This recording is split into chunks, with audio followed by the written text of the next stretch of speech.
Chapitre 17, versets 1 à 6. Nous lisons dans le nom du Seigneur Jésus. Amen. L'Éternel parla à Moïse et dit: Yahweh alobina Mose boye. Parle aux enfants d'Israël. Lobana bana Israël. Et prends d'eux une verge selon les maisons de leur père. Pe kamata epai na bango nzete moko kolandisama na ba tata na bango. Soit 12 verges de la part de tous leurs princes selon les maisons de leur père. Tope mangenda zomi na mibale kolandisama na bana ya bakonzi ya ba mabota nyoso. Tu écriras le nom de chacun sur sa verge et tu écriras le nom d'Aaron sur la verge de Lévi. Okokoma kombo ya moko na moko likolo ya lingenda na ye pe oyo ya Alona na lingenda ya Lewi. Car il y aura une verge pour chaque chef de famille de leur père. Pote ekozala lingenda moko pona mokonzi moko ya libota ya batata na Tu les déposeras dans la tente d'assignation devant le témoignage. Okotia yango liboso na ema oyo ya bokutani où je me rencontre avec vous. Bisika oyo ngai nakutanaka na bino. L'homme que je choisirai sera celui dont la verge fleurira.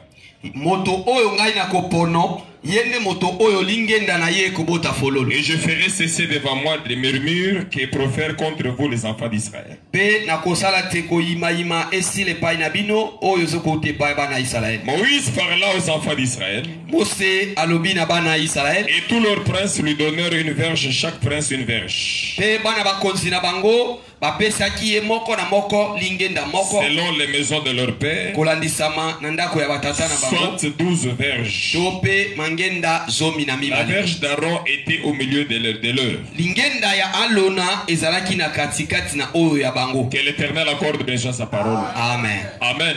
On peut l'acclamer, on s'assoit au nom de Jésus. Saluez votre frère à côté de vous. Dites-lui que Dieu le bénisse. Dans sa présence. Nous sommes dans la présence de Dieu. Et je parle dans sa présence. Dans sa présence. La présence de Dieu. La Bible dit que le monde entier attend la révélation des véritables fils de Dieu. Amen. Amen. Tout le monde dit: je suis enfant de Dieu. Tout le monde dit que je suis fils de Dieu. Alléluia. Amen. Être un véritable fils de Dieu, ou même serviteur de Dieu, c'est fait remarquer par les œuvres extérieures. Jésus-Christ dit: c'est à leurs œuvres que vous les reconnaîtrez. Alléluia. L'Écriture dit que nous sommes sauvés par la grâce, par le moyen de la foi. Et cela ne vient pas de nous, c'est un don de Dieu. Alléluia. Amen. Nous sommes sauvés pour les bonnes œuvres que Dieu a préparées à l'avance en Christ, pour que nous puissions les pratiquer. Est-ce que vous saisissez cela? Amen. Alléluia. Amen. J'ai dit une fois ici quoi? L'élection ou le choix de Dieu ne dépend pas de celui qui veut ou de celui qui court. Alléluia. Amen. Son choix est porté sur la sémence que nous portons en nous. Ici dans le passage que nous venons de lire, il y avait chaque fois des discussions parmi les enfants d'Israël. Et même des murmures qui étaient provoqués par les enfants d'Israël contre Moïse et Aaron. Parce que parmi les enfants d'Israël, en dehors de Moïse qui était choisi par Dieu comme libérateur de ce peuple, comme législateur, il avait aussi choisi des gens. Le sacerdoce était confié à la seule tribu de Lévi. Donc Aaron était le souverain sacrificateur. Et ses fils étaient des sacrificateurs. Les autres c'était des Lévites serviteurs. Qui étaient au service des sacrificateurs. Alléluia. Amen. Alors, chaque fois, il murmurait contre Moïse, contre Aaron. Il disait que nous sommes tous des serviteurs. Ce sont des choses que nous remarquons même aujourd'hui dans l'église. Tout le monde s'est dit que moi aussi je suis serviteur. Parce que moi aussi je prêche la parole. Parce que moi aussi je prophétise. Remarquez ici, bien aimé, à chaque fois que les enfants d'Israël murmuraient contre Moïse, Dieu les frappait. Il les frappait de mort. Il mourait. Il ne comprenait pas la différence entre celui qui a reçu l'onction de Dieu pour un mandat spécial et celui qui est appelé seulement servir Dieu. Les gens pensent que parce que je vois des visions, parce que je prie aussi pour les gens, ils sont guéris, et il veut se mettre au même pied d'égalité que celui à qui Dieu a donné l'onction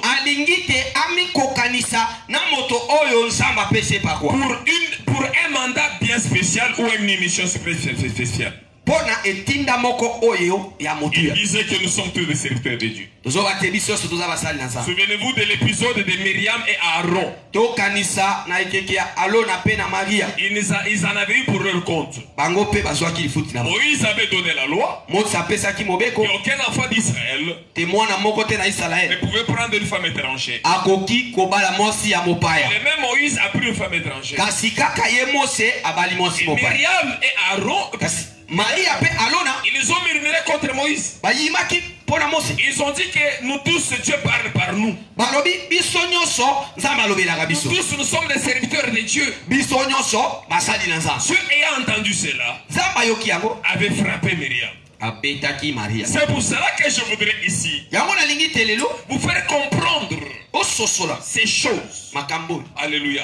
C'est pas parce qu'on a été appelé qu'on doit se mesurer aux autres. Non. Alléluia. Chaque fois les chefs d'Israël, parce que chaque tribu avait un chef sur lui. C'était les princes d'Israël. Alors chaque fois ces gens-là, ils murmuraient contre Aaron. Ils murmuraient contre Moïse. Qui êtes-vous pour vous élever seul au-dessus de l'assemblée de Dieu? Tous nous sommes des chefs. La terre symbolise la responsabilité. Comme ils avaient chacun une verge, ça représentait la portion d'autorité qu'il détenait. Ce qui veut dire que chacun a reçu de Dieu une part de responsabilité. Selon le niveau de la grâce de chacun.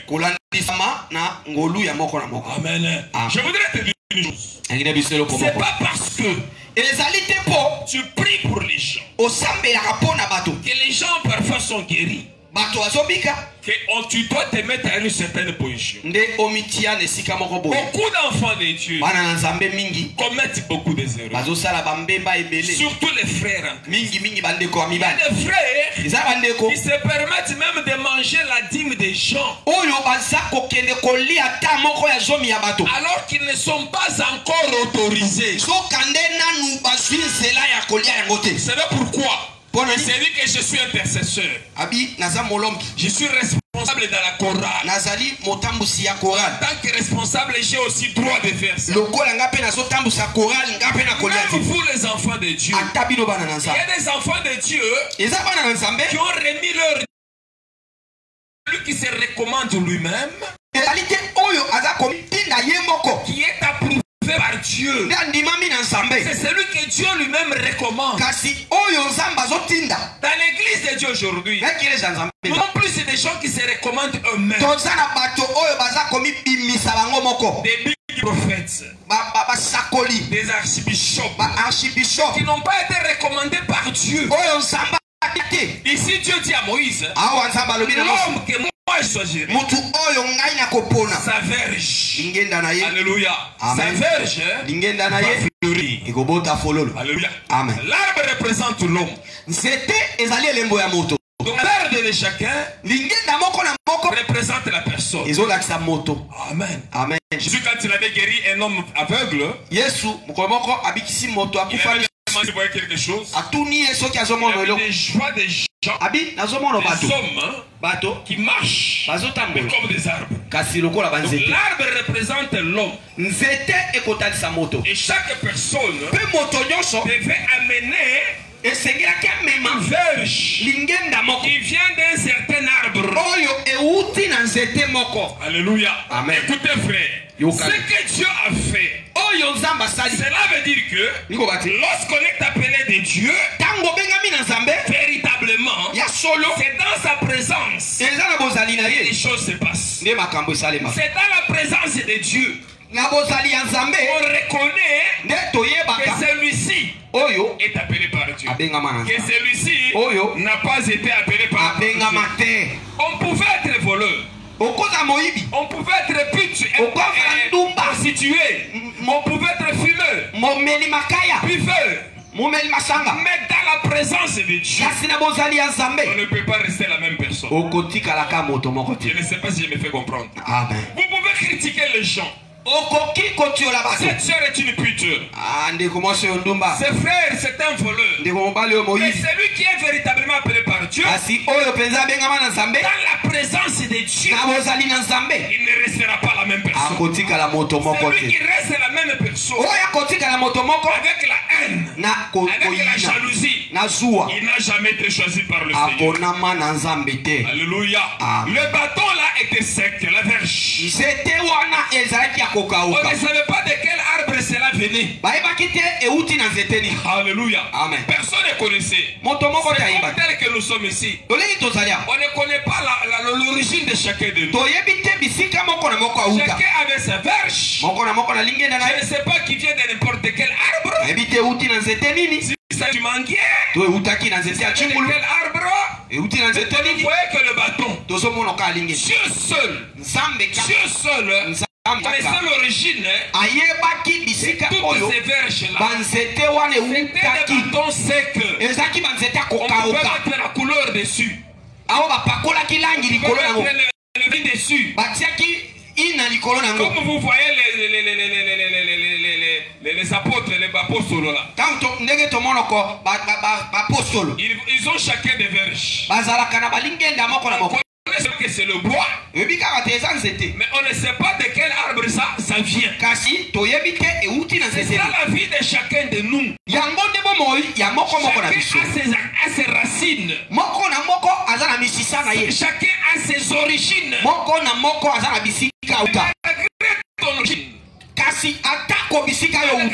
C'est dans la présence de Dieu que les choses doivent se passer. Parce que c'est lui qui a été appelé par Dieu. Véritablement, dans la présence de Dieu, il doit changer. Que tu aies été, je ne sais pas, prostitué, voleur, criminel. Mais quand Dieu t'a appelé, il doit y avoir un miracle. Dans la présence de Dieu, les choses doivent changer. Que Dieu bénisse. Amen. Que Dieu bénisse. Amen. Les gens ne connaissaient pas notre vie. Mais Dieu la connaissait. Car notre vie est connue à l'avance. Avant que nous venions au monde, nous sommes de la racine de Dieu. Nous sommes de sa racine. L'écriture dit, portez vos regards vers le rocher où vous avez été taillés. Ce rocher-là, c'était Christ. Sur le plan spirituel, nous sommes de la racine de Dieu. Nous avons été connus par Dieu avant même que le monde. Que Dieu te bénisse. Amen. Notre vie est connue d'avance, bien-aimé. C'est dans la présence de Dieu que le miracle doit se produire. Le miracle, tu dois le vivre. Tu dois le voir. dans la présence de Dieu. Un bâton sec, sans racine, a fleuri. L'écriture dit le bâton d'Aaron, lorsque Moïse a pris ces bâtons-là, il a laissé dans la présence de Dieu. Le lendemain matin, ils sont revenus pour voir. On a remarqué que le bâton d'Aaron avait non seulement fleuri, il avait produit des boutons et même mûri des amandes. Acclamez pour le Seigneur. Acclamez pour le Seigneur. Je voudrais te dire ceci. Quelle que soit ton origine, quelle que soit ta vie passée, tu as été appelé par Dieu. Dans la présence de Dieu, tu vas produire. Toi qui étais mort, toi qui étais mort, toi qui étais sec, dans la présence de Dieu, un miracle doit se produire. Dans la présence de Dieu, ne reste jamais la même personne. Vous devez savoir avoir ça en tête. Ton va dans la présence de Dieu. C'est pour un miracle. Pour produire un miracle. Le monde ne pouvait pas attendre de vous. Mais dans la présence de Dieu, vous le verrez. Dans la présence de Dieu, quand tu étais appelé stérile, tu seras féconde. Dans la présence de Dieu, qui était malade, tu seras guéri. Dans la présence de Dieu, qui était stérile, tu seras marié. Dans la présence de Dieu, qui était chômeur, tu seras un travailleur. Ne reste pas la même personne. Dans la présence de Dieu. À moins que on vienne des racines que Dieu ne connaît pas. Mais si tu es une racine que Dieu connaît, les miracles vont se produire dans ta vie. Il y a trois choses qui se sont produites. D'un bâton sec, premièrement, ça produit des boutons. Alléluia. Deuxièmement, ça produit, ça fleurit. Et troisièmement, ça mûrit des amandes. Mûri des amandes. Les trois choses sont représentées comme ceci. Les boutons, c'est le caractère. Dans la présence de Dieu, on peut avoir un caractère vivant. On n'est pas mort dans la présence de Dieu. On n'est pas mort dans la présence de Dieu. Dans la présence de Dieu, on doit rester vivant. C'est pas ton caractère. Un caractère vivant. Et la deuxième chose, c'est la Bible dit qu'elle a fleuri. Le verbe a fleuri. Fleurir. Alléluia. Amen. C'est le parfum de mon odeur. Que les fleurs produisent le parfum. C'est la sainteté. La présence de Dieu, la sainteté doit se manifester dans ta vie. Tu dois être agréable. Tu dois produire un bon parfum. Et la troisième chose, les fruits que tu dois produire doivent être des fruits qui demeurent. Des fruits qui demeurent. Les fruits du Saint-Esprit. La présence de Dieu. Vous devez produire ces choses-là. Imaginez un peu de l'aimer. Sans racine du monde. Alléluia. Amen. Pour qu'un arbre puisse vivre, il doit être enraciné pour profiter de la sève qui coule. Mais ici, c'était un bateau sec, coupé des racines du monde. La présence de Dieu, sans racines, font la vie miracle. Écoute-moi très bien. Sans racines de ce monde, font la vie miracle de Dieu. Sans soutien de ce monde, sans soutien de la famille, dans la présence de Dieu, seul Dieu soutiendra. Seul Dieu bénira. Seul Dieu élèvera. Seul Dieu protégera. Seul Dieu donnera la vie. Il faut que tu crois ces choses. La présence de Dieu. Même si j'ai été rejeté par le monde, même si j'ai été rejeté par ma famille, mais dans la présence de Dieu, Dieu va me donner sa vie. Dieu va me donner sa vie. Alléluia. Amen. Dans la présence de Dieu, nous sommes appelés à vivre la vie miracle du Seigneur. Dans la présence de Dieu, on ne compte pas sur les gens. Ces bateaux-là qui marchaient avec les princes, quand ils étaient présentés dans la présence de Dieu, une seule nuit, le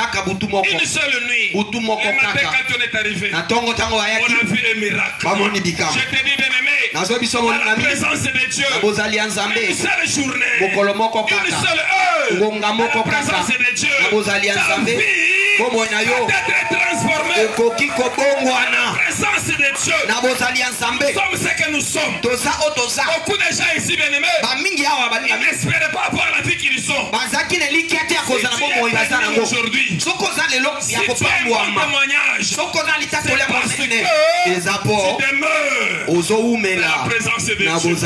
Tu produis des fleurs, tu produis des boutons, et tu mets même des amandes. Aujourd'hui, tu vis la vie miracle de Dieu. Les membres de ta famille ne comprennent pas les miracles que tu es en train de vivre.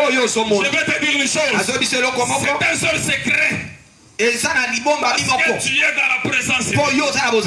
Parce que tu es dans la présence de Dieu. C'est pour cela que David disait, on est passé un seul jour dans la présence de Dieu et 1000 jours à l'heure. Nos vies sont transformées. Nos vies sont transformées. Que nous n'avons plus de racines de ce monde. Tu n'as aucune connexion dans ce monde. Tu ne connais personne dans le gouvernement. Tu n'as pas un frère au Parlement. Tu n'as pas un frère en Europe. Mais la présence de Dieu est plus que le gouvernement. L'équipe attaque le gouvernement. Et l'équipe attaque le Parlement. Et l'équipe attaque le Parlement. La famille. Et l'équipe attaque l'ibota. La présence de Dieu.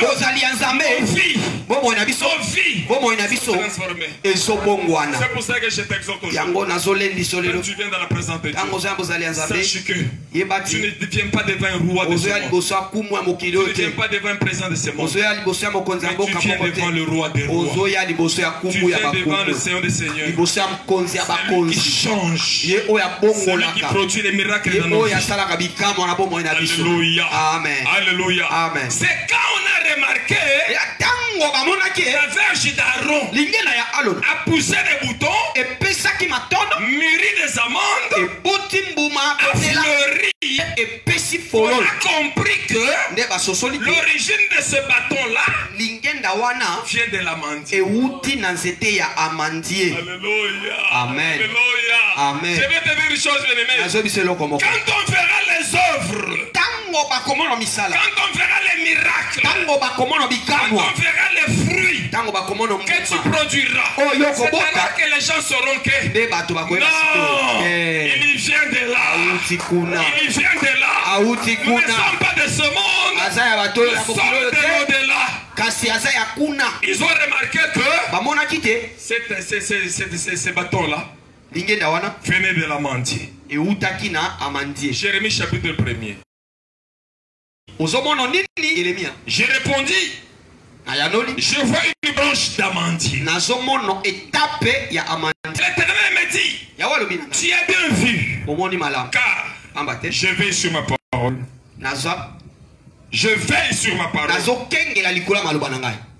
pour l'accomplir, pour l'exécuter. Alléluia. Alléluia. L'amandier est le symbole du prophète. L'amandier est le symbole non seulement du prophète, mais aussi de la parole de Dieu. Alléluia. Amen. Quand Jérémie a vu la vision, je lui dis, que vois-tu, Jérémie? Je vois une branche d'amandier. Je lui dis, tu as bien vu Parce que je veille. Les prophètes veillent. Il est comme une sentinelle. Je dis, je veille sur ma parole afin de l'exécuter. Tous les enfants de Dieu sont des prophètes.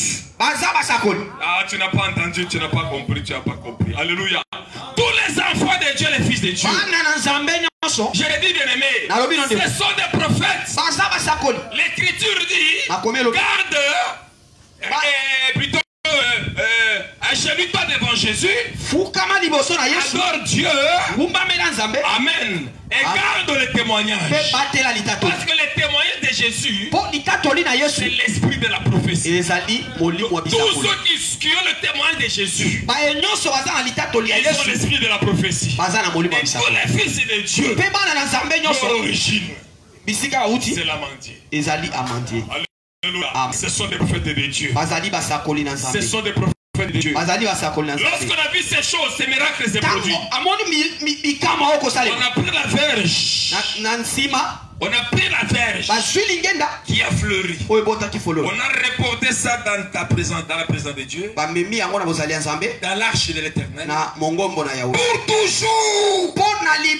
Alléluia. Amen. Voilà comment tu seras toujours devant lui. Quand Dieu se manifeste dans ta vie, il t'a appelé. Il y a eu les miracles dans ta vie. Tu dois demeurer pour toujours dans la présence de Dieu. Parce que dans la présence de Dieu se manifeste la gloire de la Shekinah. Devant Dieu, on vit. Devant Dieu, les larmes sont séchées. Devant Dieu, les cœurs brisés sont réparés. Devant Dieu, les faiblesses partent. Devant Dieu, la mort part. Devant Dieu, la maladie part. Lorsque Dieu t'a choisi, il va te remettre dans sa présence pour toujours. Tu ne quitteras jamais la présence de Dieu. Que tu sois en chemin, que tu dormes, que tu sois au bureau, que tu sois en voyage, toujours restera, dans la présence de Dieu. Nous sommes dans la présence de Dieu. Bien-aimé, prie seulement Dieu. Dis Seigneur, je vais rester toujours dans ta présence. C'est lui qui est véritablement. C'est lui qui s'avancera.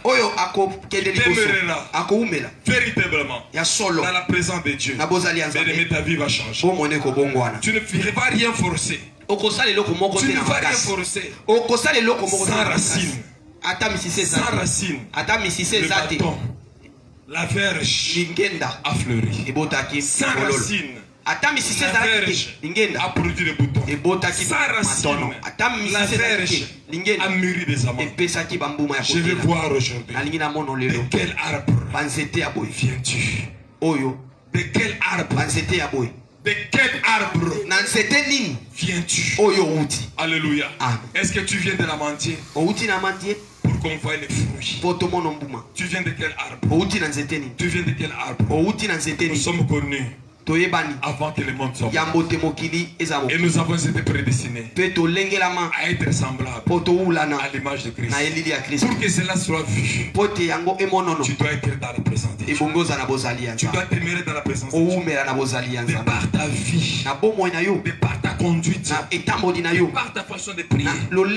C'est pour ça que l'apôtre Paul dit, offrons à Dieu un culte raisonnable, vivant, saint et agréable, vivant devant le Seigneur. Devant le Seigneur. Je voudrais partir aujourd'hui avec la prière que ces deux ont fait, que nous puissions commencer une nouvelle marche dans la présence de Dieu, dans notre église. Vous verrez comment est-ce que Dieu accomplira les miracles dans vos vies. Il dit à Jérémie, je vais sur ma parole afin de l'exécuter. Je voudrais aujourd'hui que Dieu exécute, accomplisse les promesses qu'il t'a faites dans sa présence. Nous allons nous mettre debout et élever les mains pour demeurer dans la présence de Dieu. On va nous adorer.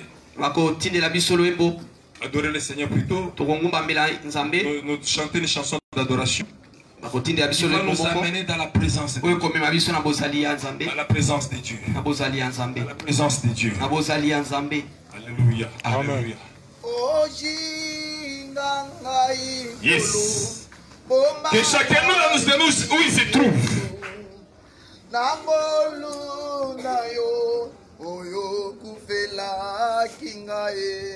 Partout où tu te trouves, entre dans la présence de Dieu. Que tu sois seul, que vous soyez à deux, trois, expérimente un peu ça, bien-aimé. La gloire de la Shekinah. Bien-aimé, la présence de Dieu. Ne dépend pas de l'endroit où tu te trouves. Tu peux être en public. Tu peux être en public. Tu peux être dans ta chambre. Mais concentre-toi seulement dans la présence de Dieu. Dans la présence de Dieu. Tu verras les choses qui étaient difficiles. Commence à trouver des solutions. Dans la présence de Dieu. Les jeunes vont tomber d'elles-mêmes. Dans la présence de Dieu. La maladie va fuir d'elle-même. Dans la présence de Dieu. Ce qui te semblait difficile sera facile. Dans la présence de Dieu. Toi qui étais stérile, Dieu va faire des miracles. Dans la présence de Dieu. Toi qui devais subir une chirurgie, Dieu lui-même va s'en charger. Dieu seul fera cela. Bien-aimé, si aujourd'hui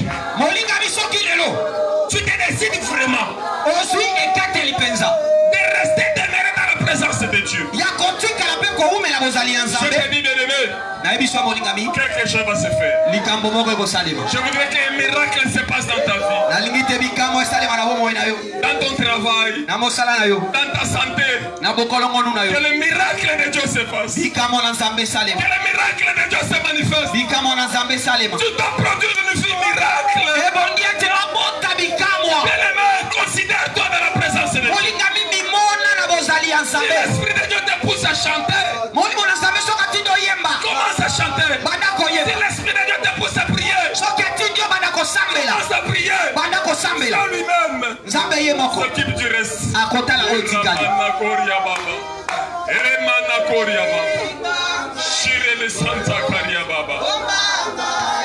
Oh Jéhovah. Élevez la voix.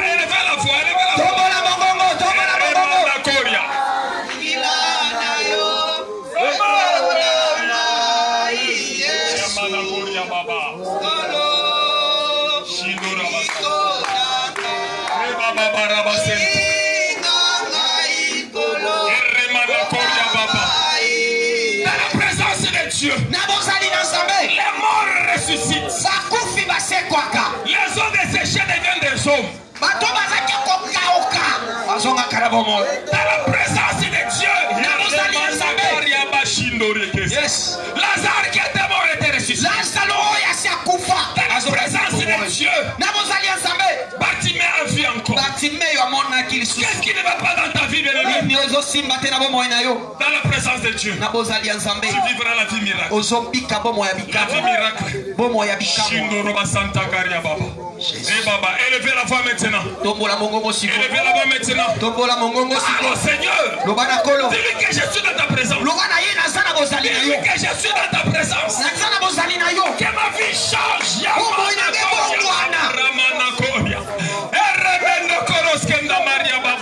Dans la présence de Dieu. Dans la présence de Dieu. La présence de Dieu. La présence de Dieu. Les chaînes tombent. Les chaînes sont brisées. La présence de Dieu. Dans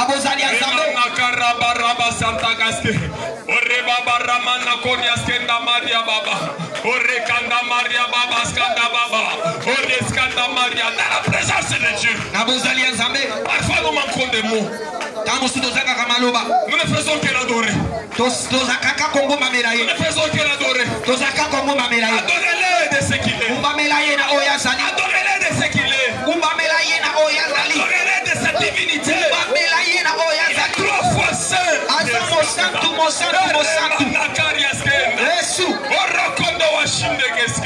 Dans la présence de Dieu, les ténèbres se dissipent. Les ténèbres se dissipent. Et la lumière prend place. Et la lumière entre dans ta maison. Et la lumière entre dans ta vie. Et la lumière entre dans tes affaires. Et la lumière entre dans ton mariage. Et la lumière entre dans ta santé. Et la lumière entre dans tes projets. Et la lumière de Dieu puisse remplir ton cœur. Puisse envahir ton environnement. Dans la présence de Dieu, Dieu nous révèle des choses. Dans la présence de Dieu, il dit invoque-moi. Il dit invoque-moi. Je te répondrai. Et tu glorifieras mon nom. Yemana karia baba raskenga mama. Yerre barakonda maskenga. Rebara